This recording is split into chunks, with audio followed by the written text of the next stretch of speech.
Shana Tova. It is wonderful to be with you in person and on the screen as we welcome in the new Jewish year. Inspired by my colleague, Rabbi Paul Kipnis, I want to share a story with you to begin. After finally reaching the shores of America, a Russian immigrant searched for employment in order to support his family. Finding nothing, he decided to open up a small shop. A friend advised him that in order to attract customers, he should advertise his shop by placing a catchy sign in the storefront window. Following his friend's advice, he ordered a large sign that read, "Grand Opening," and placed it where all would see. The next day, the immigrant observed a significant-sized crowd gathered around another shop. Taking a closer look at what was causing such attention, he noticed a bright-colored sign in that shop window. Although he could not yet read English, he noticed that this sign had more words on it than his own one. I should get a sign just like this one, he thought. And so he carefully copied the words and letters onto a piece of paper. Immediately, he ordered a sign to be ready for the next day. And so the next morning, right next to his grand opening sign, he proudly affixed his new sign, which read, "Going out of business." This past year, it has felt like we keep switching from the grand opening sign to the going out of business sign, over and over again. And today, as we begin the new year, it is impossible to know what sign will dominate 5,782. We are so grateful to all of you, the members of our community, who have been flexible and understanding as we have had to keep changing the sign on the door of our temple. And today, because it is Rosh HaShanah, we will celebrate the grand opening, the beginning of a new year filled with promise and potential, filled with hope and opportunity, filled with pages yet to be written upon. We are so grateful to have reached this moment, and we look forward to filling in the year that lies ahead together, both in person and on the screen. At this evening's service, for those watching at home and for those in the sanctuary, you'll hear the voices of the choir at various points appearing from behind you as they'll be leading us from the foyer, where we'll have soloists who will be singing at the front, and we invite you to join in with them, singing quietly if you're in person, but as loud as you like if you're at home, with each song and prayer in our service. And so together we turn to meditation to begin our service. Creation's brightest light, the mystics say, was hidden at the dawn of time. But on this sacred night, this night of hope and joy, a glimmer of that light is here. In candles' flame, in children's eyes, in eyes aglow with wisdom's light. It shines in the faces of the ones we love, in grateful hearts, in tears of loss. It lives in memories of goodness and in our own desire to do right, to try again, to build anew, to ask forgiveness and make peace. We enter this new year and look upon the beauty of these lights. So may the days of awe renew the light within us. And so we invite those of you at home who are lighting candles for Rosh Hashanah to light your own candles, as we will be lighting candles here in the sanctuary for the blessings that you'll find on page 11.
rise now in body or in spirit, facing towards the east as we continue on the top of page 15.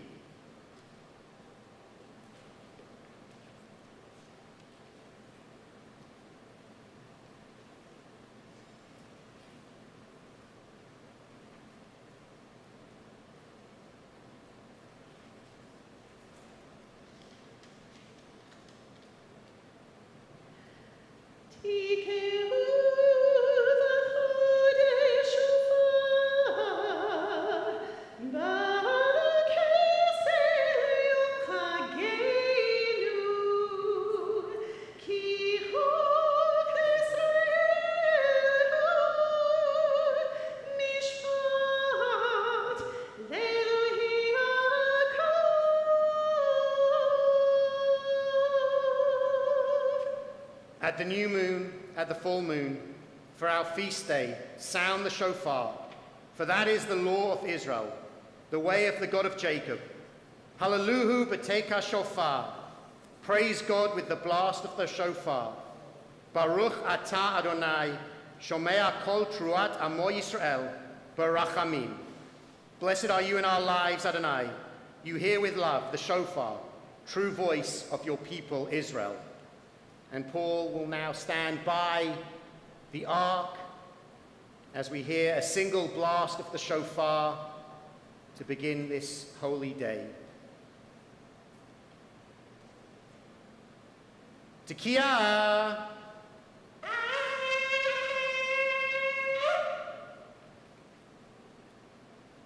We face back towards one another and we turn to page 17. The shofar calls us to attention. We are here in this moment as the new year begins. Together in person and on the screen, we are united in this space as Cantor Hollis offers these words of confession on behalf of all of us. Hineni, here I am.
הצדיקים והחסידים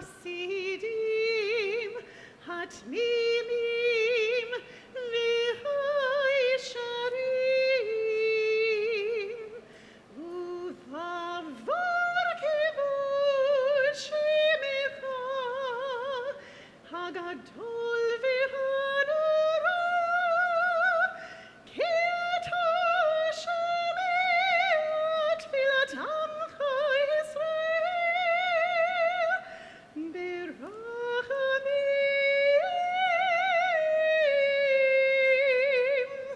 ברוך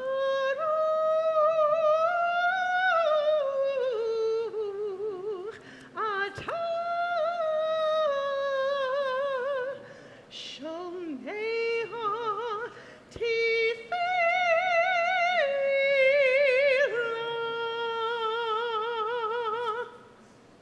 On the top of page 19, Eloheinu ve'Elohei Avotenu ve'imotenu, Yehi Ratzon shenizkeh levirchotecha bishnat 5,782, Elohei Olam, barech otanu ve'et kol Beit Yisrael, b'chidush yameinu, b'simcha u'v'shalom, b'nechama u'v'ometz lev, b'chilutz atzmot uvaruach eitanu, Yehi pri sifatenu, mekubal v'ratsui milfanecha, b'fros hashana hachadasha, la'ad modim anachnu lach, al matnat hachayim. Our God and God of our ancestors, may we know your blessing in the year 5782. Eternal One, bless us and the whole house of Israel with renewed life, happiness and peace, comfort and courage, resilience and strength. May the words of our heart be acceptable to you in the new year that stretches before us. We are forever grateful for the gift of life. We once again turn towards the east for the words of Baruch Hu on page 20.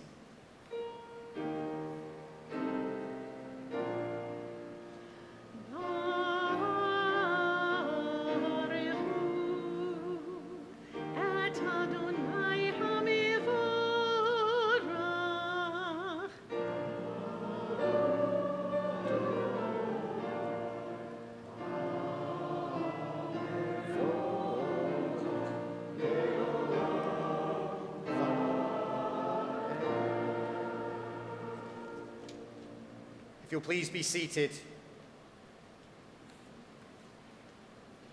On the top of page 22, Baruch atah Adonai Eloheinu melech haolam, asher bidvaro ma'ariv aravim. Blessed are you, Adonai. Your great name fills the universe with majestic might. Your word creates twilight and dusk. As your wisdom opens the gates of night, your discernment separates the changing seasons and causes the passage of time. The stars arrayed across the sky reveal your design. You roll out the cycle of darkness and light, shaping day and night. You sweep away day and carry the world into nightfall, setting day apart from nighttime.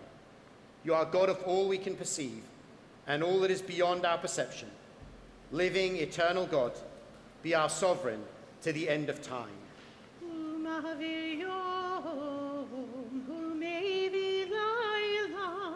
Mavdil ben yom ben layla, Adonai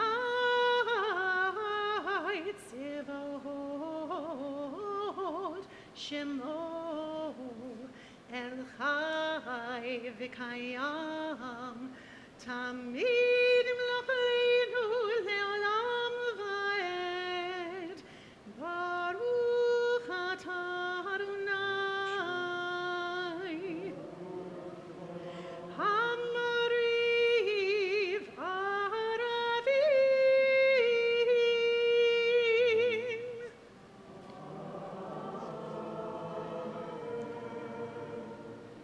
On the top of page 24, Ahavat Olam Beit Yisrael Amcha Ahavta, Torah u'mitzvot, Chukim u'mishpatim, Otanu limadata. We read together, love beyond all space and time. Your love enfolds your people, Yisrael. We receive it in your teaching, your gift of Torah, sacred obligations, discipline, and law. So let us speak these teachings when we lie down and rise up, and find joy forever in your Torah and mitzvot. They are the very essence of our life, ours to ponder and study all our days. May we never lose or be unworthy of your love. כי הם חיינו ואורך ימינו ובהם נהגה יומם ולילה ואהבתך אל תסיר ממנו לעולמים. ברוך אתה אדוני אוהב עמו ישראל.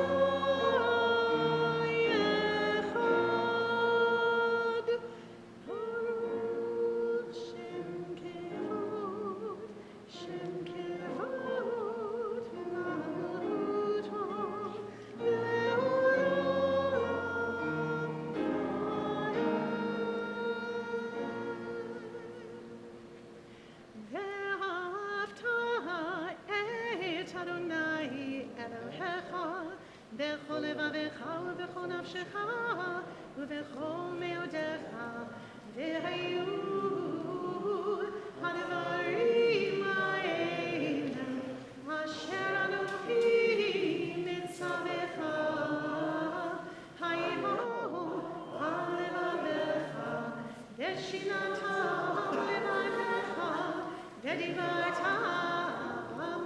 בשבתך בביתך ובלכתך בדרך ובשוכבך ובקומך וקשרתם לראות על ידך, והיו לטוטפות בין עיניך וכתבתם על מזוזות ביתך ובשעריך למען תזכרו ועשיתם את כל מצוותיי והייתם קדושים לאלוהיכם.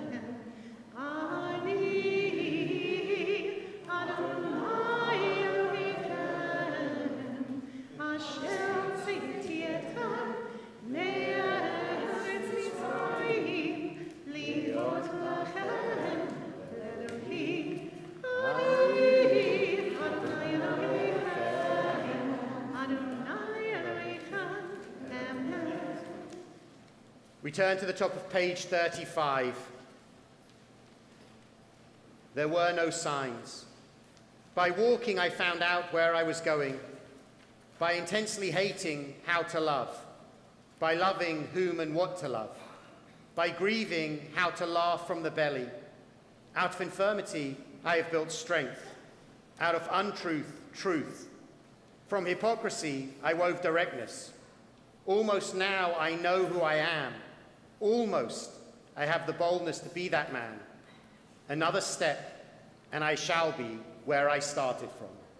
Micha Mocha, on page 34.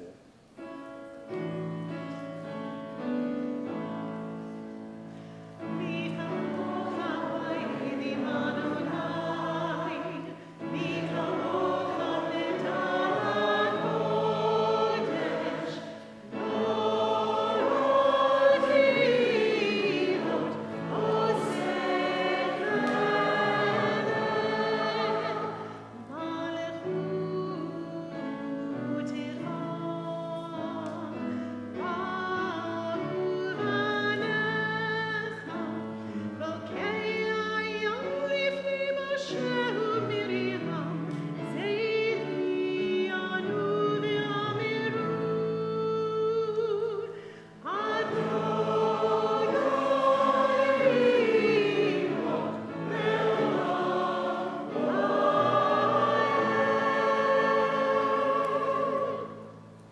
We continue now with the Hashkivenu on page 36, our prayer for the evening.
Baruch Atah Adonai HaPoras Sukat Shalom Aleinu V'al Kol Amo Yisrael V'al Yerushalayim.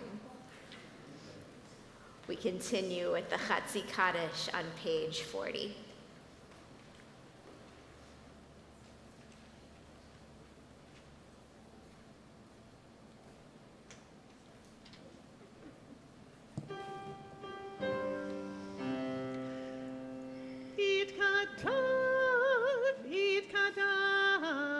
Shemei Rabbah. Amen. Elmad ivrach edutei v'yamlich malchutei b'chayechon u'v'yomechon u'v'chayei d'chol beit Yisrael.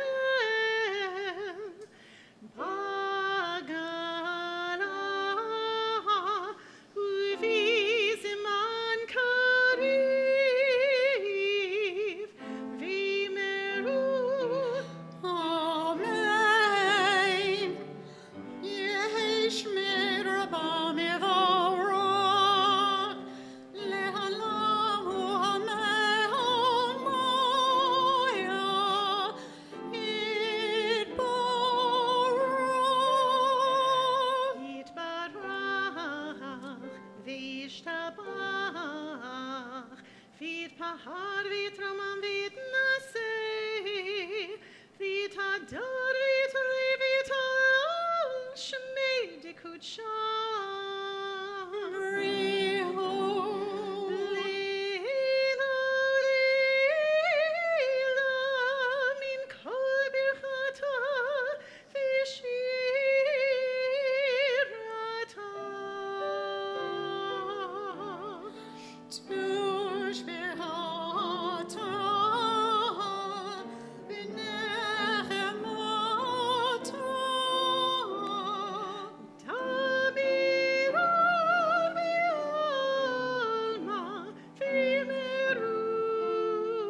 We rise now as we are able for the Amidah and face the east.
So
Ata Kadosh, V'Shimcha Kadosh, Ukdoshim B'chol Yom Halelucha Selah.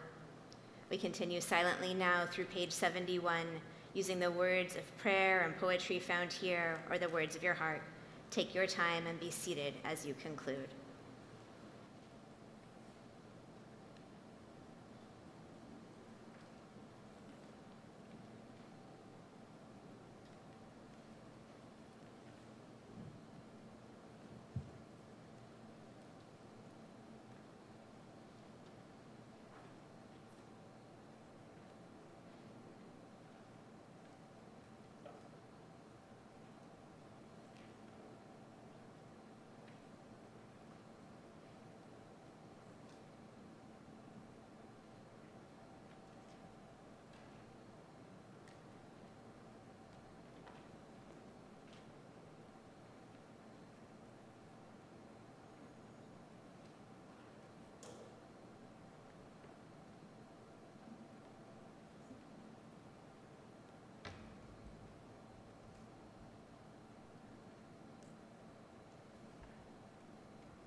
We rise now and face the ark and turn to Avinu Malkeinu on page 76.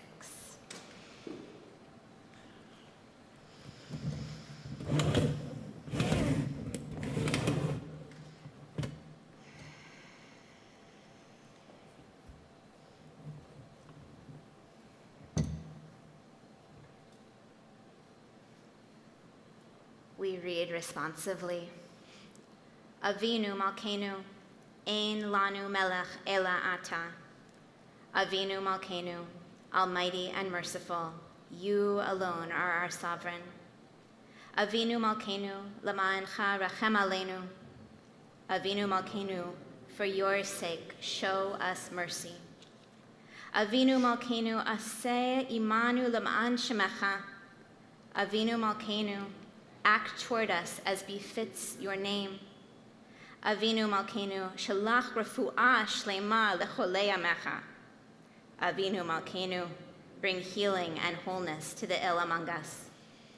Avinu Malkeinu, karal roa gazar dinenu. Avinu Malkeinu, allay the harshness of the decree against us. Avinu Malkeinu, kotvenu besefer geula vishua. Avinu Malkeinu, inscribe us in the book of redemption and renewal. Avinu Malkeinu, zochrenu bezichron tov lefanecha. Avinu Malkeinu, remember our goodness and call it to mind. Avinu Malkeinu, aseh lema'ancha v'hoshienu. Avinu Malkeinu, act for your sake and save us. Avinu Malkeinu, Shema Koleinu. Avinu Malkeinu, Chatanu lefanecha. Avinu Malkeinu, Hamol Aleinu, Ve'ol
Be seated.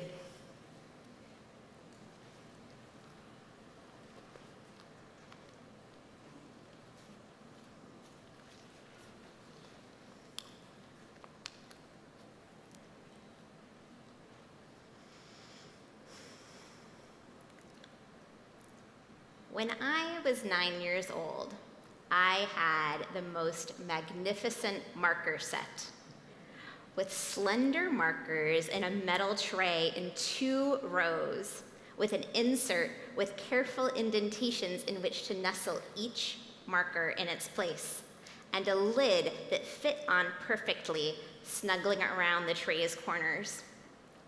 One evening, I spent what may have been hours arranging the markers in perfect rainbow order in the tray.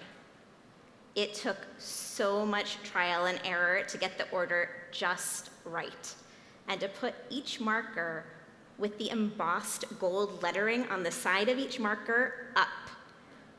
It was beautiful and perfect.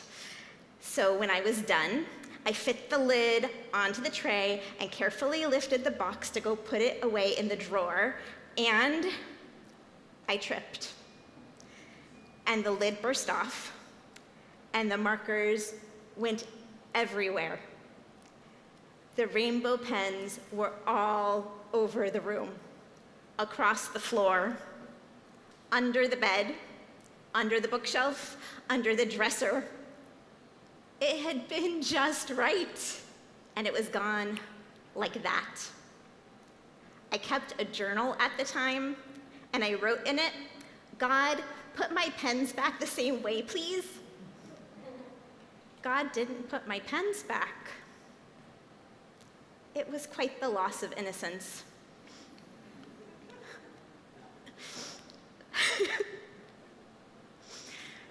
Just a couple of months ago, so many of us were at the point of feeling like things were finally in order in the world, after all those months of finally setting things right. With so many of us vaccinated and COVID numbers down here in Massachusetts, we were moving forward as if everything would be okay. But of course, it's not just that the Delta variant hit, re-endangering us all and scattering our plans across the floor. It's also everything else, reminding us that things are not in order. We have been clobbered over and over again by what is happening in our world. For some of the natural and humanitarian disasters that have been filling our news feeds again and again and again, it may feel easy to know where to place the blame. But we also know that all of the disasters that are hitting our society and our planet are part of systems and patterns that are bigger than any one individual person. No single one of us could be causing these things alone, and no single one of us can fix these things alone. Systemic racism, vaccination denial, the dispossession of women's right to take care of our own bodies, housing inequity, food injustice, violence against the vulnerable, the abandonment of allies, the neglect of those addicted to opioids, and of those in need of mental health care, and of those who seek refuge at our borders. They are all part of patterns that have been at play for decades, for centuries, all leading to this moment now, when the news teems daily with stories, any one of which should bring us tripping to our knees. It's not that things have ever been in some perfect state that we were supposed to get back to, but at least there have been moments when we thought we could see it, what it was supposed to be like, in rainbow order, with the embossed lettering clearly up and just so. Rosh HaShanah is known in our tradition as Hayom Shaharat HaOlam, the day that the earth was conceived. In the beginning, there was unformed swirl, galaxies formed out of the chaos of vapors, dark materials, stardust, erupting out from the all-encompassing tiny mass of everything that drew in on itself in a magnificent zoom and allowed the universe to be. Star stuff shooting out through space, the heavens in all their array. And our earth, this beautiful mass, with its spirit of holiness sweeping over the waters, it came to be, with light and darkness dividing into a sacred orchestration of great and small. The word we translate now as creation in the first chapters of Genesis really in Torah was about arranging, nestling the colors and elements into their designated places so that the boundaries of seas, the movement of the continents, the formation of sun and moon and stars, and the distinction between creepy-crawly things and sea creatures and birds and mammals were all part of a transcendent plan. And as the Torah tells it, key to that plan was God's final act of creation before inventing Shabbat and rest. And that was the creation of humans on the sixth day, whatever a day might have meant, to till the earth and tend it, and to be its guards and guardians, every person B'Tselem Elohim, equally brilliantly holy and precious in the image of God, equally here to be caretakers of the arrangement that allowed all the beautiful order of our world to shine through. The Torah's original vision of order came with this mission for all who dwell on this intricately crafted ground, that humans, all humans, are entrusted with the sacred task of taking care of this earth and of taking care of each other as our brothers and sisters keepers on it. It is such a simple, elegant plan, exquisitely in order, with the engraved words on tablets and inked on parchment, arranged just so, to remind us of how clear it can all be. And it bursts apart so quickly. People trip so easily on the floor and on our egos. It may even be that God trips easily, since we are in the image of God, and God may well be in the image of us. Our forests and towns are burning. Our cities are dark and drowning. The Great Barrier Reef is dying. Polar ice caps are melting. The permafrost is thawing. Bird and fish populations are plummeting. Families care for their homes only to have them swept away. COVID has shown us how deeply interrelated we all are, but the climate is what truly connects us in a butterfly effect, where the wing beat of carbon released into the atmosphere here can cause a hurricane there. And though my driving a Nissan Leaf and using a reusable water bottle and recycling extra printouts of my Rosh Hashanah sermon certainly all add up, especially if you all are doing similar things as well, we know that doing these things is like using a teaspoon to try to dig away at a mountain. It is easy to feel helpless. It's easy to think that all is lost and that we might as well stop caring. I don't have the answers as to how to fix it. Rabbis are usually better at questions than at answers. But I do know that Judaism offers lessons that can inform us all, comfort us all, and I hope spur us all on to the societal changes that are needed to bring us back to our sacred task of caretaking for this earth and for each other. In her essay, Jewish Gifts to Interfaith Climate Work, Rabbi Shoshana Friedman, a rabbinic ambassador for Dayenu, a Jewish call to climate action, names 3 major contributions of Judaism that can support us on our path and serve as signposts on the way. Judaism's understanding of the deep connection between the environment and human actions. Judaism's cycles of time, including rest and renewal. And Judaism's experience with paradigm shifts. And to these, I'll add a fourth: Jewish responses to despair. So first, Judaism's understanding of the deep connection between the environment and human actions.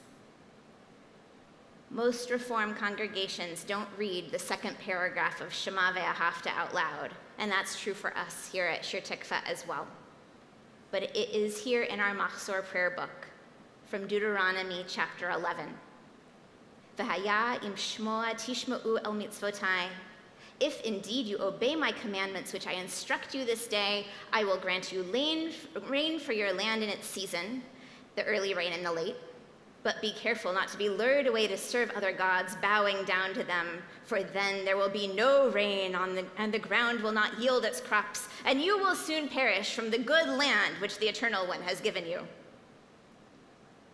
Our Reform forebears did not like that this passage describes God in such anthropomorphic, cause and effect, brutal terms. It was obvious to them, and I imagine for us, that things are not so simple as that obedience to Jewish law leads to reward and that disobedience leads to punishment. So they ignored this passage and others like it, editing them out of our liturgy. But in our time, we see all too clearly, though the language Deuteronomy uses is not that of the 21st century of the Common Era, that the truths this passage names are now upon us. As Rabbi Zalman Schachter Shalomi retranslated the same passage, when you really listen and hear my directions, your earthly needs will be met at the right time, appropriate to the season. You will reap what you planted for your delight and health. Also, your animals will have ample feed. All of you will eat and be content. But be careful, watch out. Don't let your cravings delude you. Don't let your cravings become your gods. Don't debase yourself to them, because the God sense within you will become distorted. Earth will not yield her produce. Your rushing will destroy you, and earth will not be able to recover her good balance in which God's gifts manifest. Therefore, may these values of mine reside in your hearts and souls so that you will be more aware, and you and your children will live heavenly days right here on earth. Our ancient texts understand that when we are in right relationship to our natural world, spiritually as well as materially, our weather will support our needs. If we are out of balance, it has drastic consequences for us and for our children, and for other animals as well. The impacted weather that the Torah speaks of has now expanded to the whole world, and it has never been so clear how much our actions make the whole earth vulnerable. As Jews, we have taught our children from our earliest days that actions have meaning and impact. We see it manifest now, which is a reminder to us too that our actions for good are also not in vain, no matter how small. Even our tiniest positive actions can have significant consequences. Judaism's understanding of the deep connection between the environment and human action is a call for us to turn our deeds, both large and small, toward our task of taking care. Second, Judaism's cycles of time, including rest and renewal. As the Torah tells it, the key to the conception of earth was not only the creation of humankind on the sixth day, but also the final act of creation, the invention of Shabbat and rest as the sun set that evening. Judaism's vision from the very earliest ordering and arrangement of this world, people, animals, and the land itself have needed cycles of work and rest, exertion and recovery. Not only does the Torah give us the model of a 6-day week of action and one of renewal, it also provides instructions for a Shemitah year, a sabbatical year. After 6 years of people working the land, in the 7th, the land is meant to rest and lie fallow, recovering its fertility, resettling itself back to its original state, and reminding us as humans that the earth has much to offer if we just let things be from time to time. We have been counting Shemitah years since Torah times, and the next sabbatical year starts tonight, this Rosh HaShanah. The Torah's laws of Shemitah remind us that with rest, letting things lie intentionally fallow, and taking a step back from purposeful production, order can be restored. And that with stepping back from the constant acting upon the earth, the God's eye view vision of the world can be seen again. One thing we learned from our terrible experience of having to halt on a dime to try to slow COVID spread a year and a half ago is that we are far more able to stop than we ever thought possible. If we can stop for COVID in a rush, we can stop too deliberately to renew our earth, and we can do it purposefully and better. Judaism's wisdom about the importance of cycles and rest must guide us all as we help our planet to reset and resettle into something that can be sustained. Third, the Jewish people's experience with paradigm shifts. When the Second Temple was destroyed by the Romans in 70 CE, the entire way of life and self-understanding of the Jewish people up until that point was upended. And yet, the Jewish people built new centers of learning and prayer and community, and rabbinic Judaism rose from the temple's ashes. And of course, we know that the destruction of the Second Temple hasn't been the only time that the Jewish people have had to redefine ourselves and rekindle ourselves in the wake of cataclysm, terrible or profound. The expulsion from Spain, the emancipation of Jews in modernity, the tragedy of the Holocaust, the founding of the State of Israel. Shoshana Friedman reminds us that Jews have had to reinvent how we live over and over while maintaining integrity with who we are. We have had to ask ourselves and again, what does it look like to rethink how we live, how we relate to community, how we relate to land, material resources, and people not in our group. As Jews, we are experts in continuity through crisis, the lessons of which we have the opportunity to offer to the world now. Finally, fourth, Jewish responses to despair. Rabbi Nachman of Bratslav famously said that in Judaism it is forbidden to despair. But of course, turning off an emotion isn't so easy, and burying our sense of hopelessness or helplessness will not make those feelings just go away. Rabbi Nachman, who himself suffered from grave depression, did not deny that we may stand beaten and battered, even as we long to overcome despair, seek, pursue, and find every inkling of goodness, every positive point. But it is the high holidays themselves, I think, that offer us the greatest antidote to despair, teshuvah, our process for return and repentance. Teshuvah, Rabbi Rachel Adler writes, presupposes the possibility of transformation. It is a fundamentally hopeful process. What we have done in our world and to our world we cannot take back, but we can redirect our path toward goodness. As Rabbi Lord Jonathan Sacks wrote in his book, Future Tense, How the Jews Invented Hope, every ritual, every mitzvah, every syllable of the Jewish story, every element of Jewish law is a protest against escapism, resignation, or the blind acceptance of faith. Judaism is a sustained struggle, the greatest ever known, against the world that is in the name of the world that could be, should be, and is not yet. We may feel despair at the enormity of the tasks before us, but our story is one of taking damage and making it into repair, taking harm and making healing.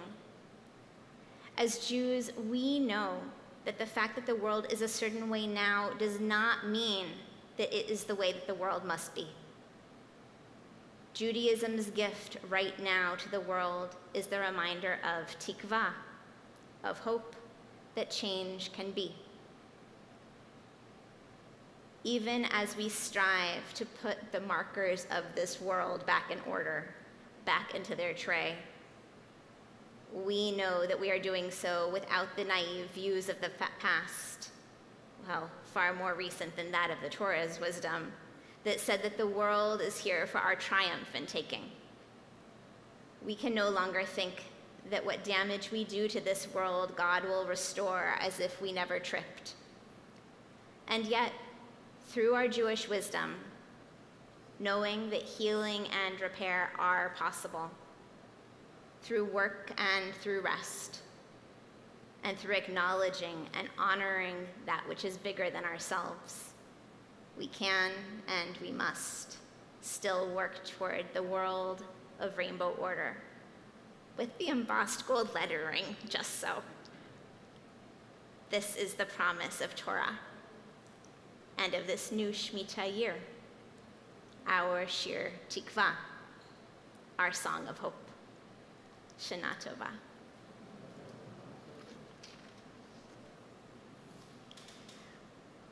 We turn now to page 79 for our Kiddush blessing of this day over our cup of wine or grape juice, and we rise.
Ki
L'chaim.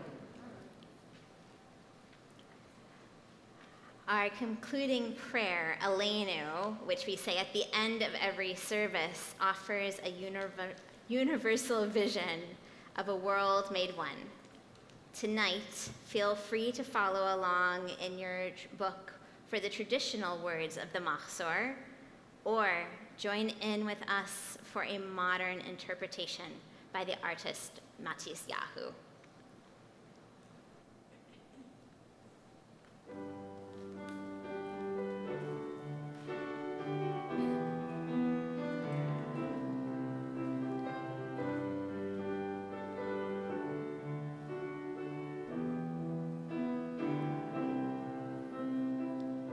Sometimes I lay under the moon and thank God I'm breathing.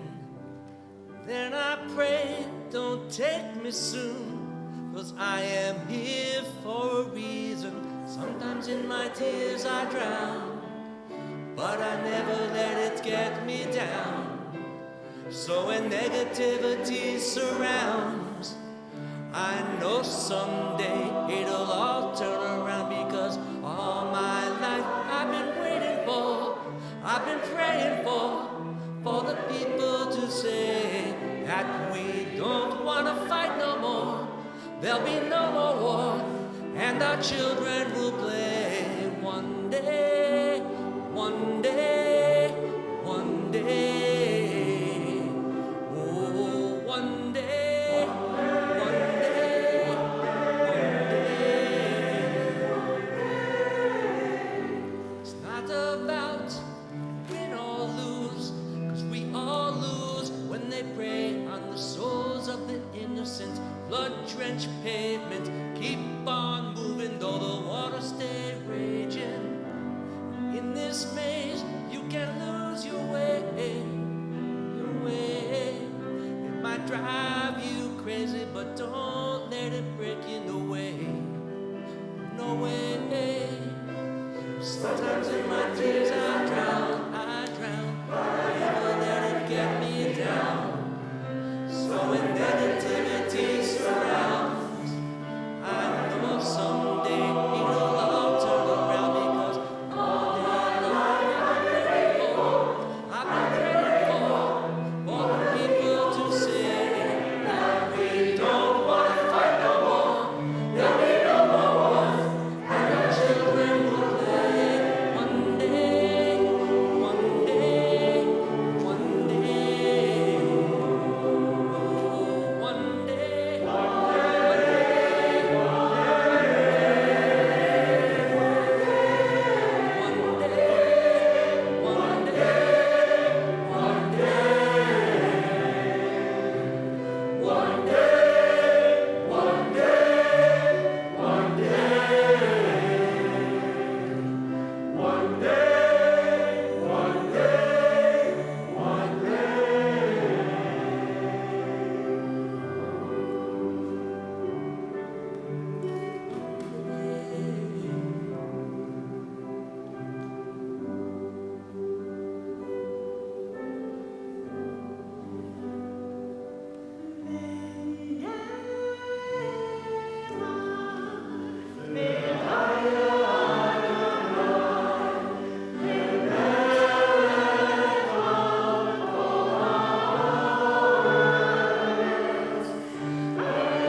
Page 87.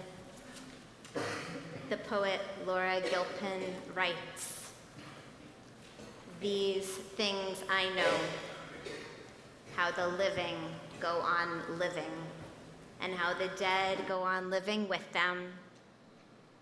So that in a forest, even a dead tree casts a shadow, and the leaves fall one by one, and the branches break in the wind, and the bark peels off slowly, and the trunk cracks, and the rain seeps in through the cracks, and the trunk falls to the ground, and the moss covers it, and in the spring, the rabbits find it and build their nests inside the dead tree, so that nothing is wasted in nature or in love. We carry our loved ones' memories with us now as we join together in the words of the mourner's Kaddish on page 90.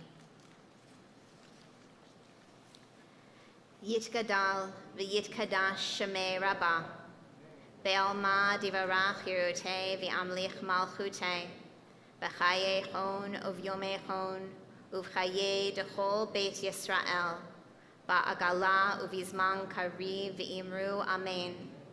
Yehei shmei Rabbah mevorach leolam olamei almaya. Yitbarach v'yishtabach v'yitpa'ar v'yitramam v'yitnaseh. V'yithadar v'yit'aleh v'yit'halal shmei dekudashah b'richu. Le'ela u'le'ela mikol birchata v'shirata, tushbechata v'nechemata, da'amiran be'alma v'imru amen. Yehei shlama Rabbah min shemaya, v'chayim aleinu ve'al kol Yisrael v'imru amen. Oseh shalom b'romav, hu ya'aseh shalom aleinu ve'al kol Yisrael ve'al kol yoshvei tavel v'imru amen. You may be seated. A few announcements. First of all, thank yous.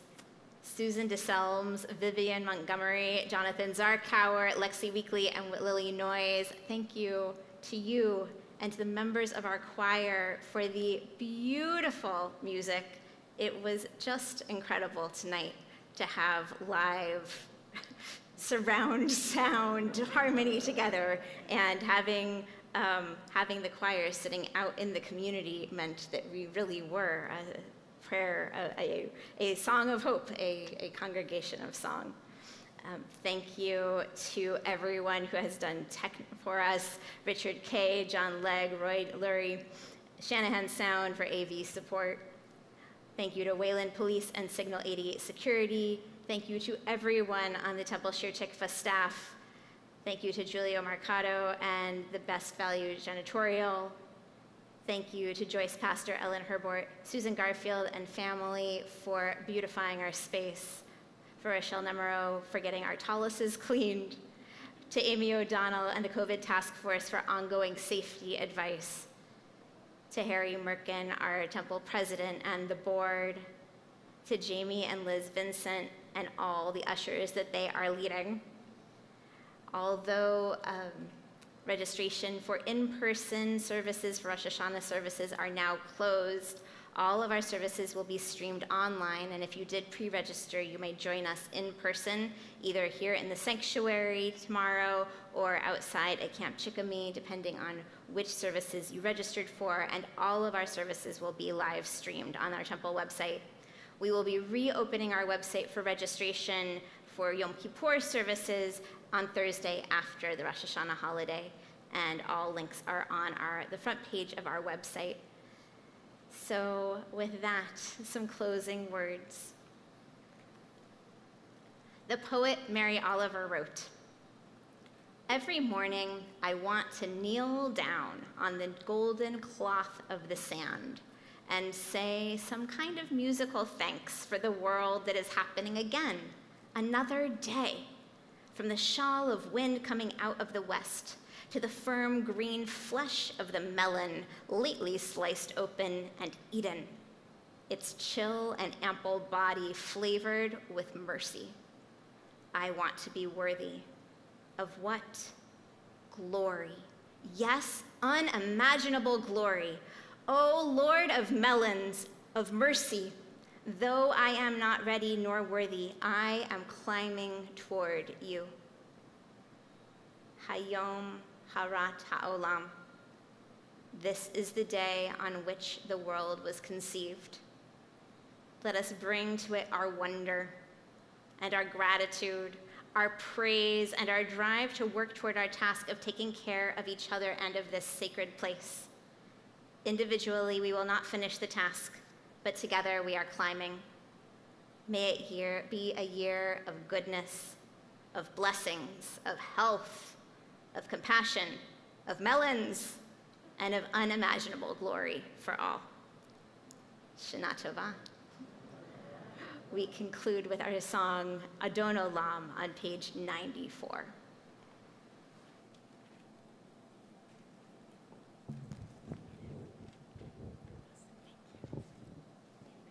I invite you to rise.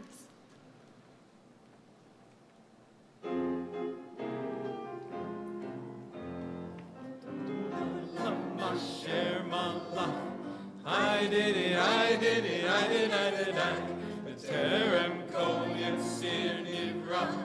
I did it, I did it, I did, I did, I V'nei nesav echesok kol. I died, I died, I died, I died.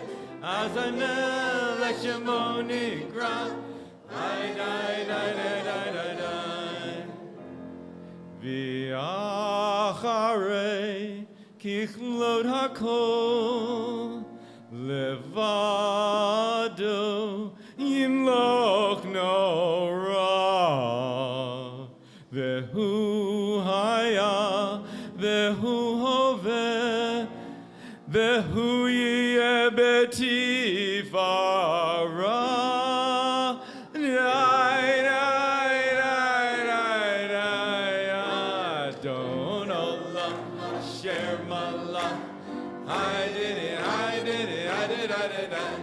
Terem kol yitzir nivra. I did it, I did it, I did, I did, I Le'en nasav echesok kol. I died, I died, I died, I As I melech shemo nikra. I died, I died, I died, I Vehu echad ve'en sheni. Shilo להכבירה בלי ראשית, בלי תכלית, ולא העוז והמזרח.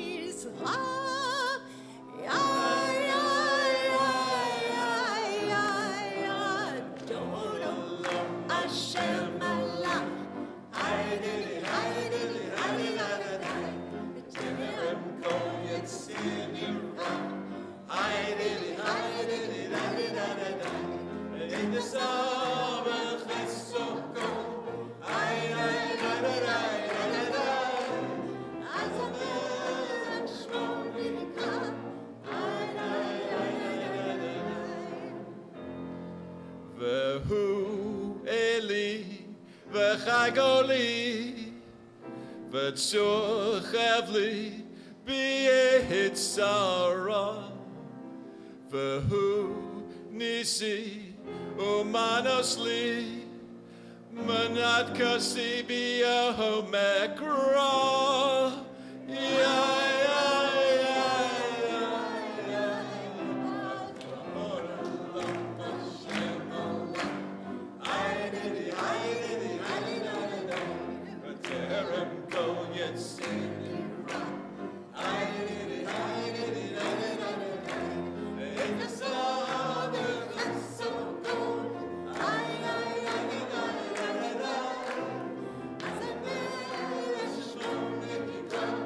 I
Shana Tova. Shana Tova Umetuka.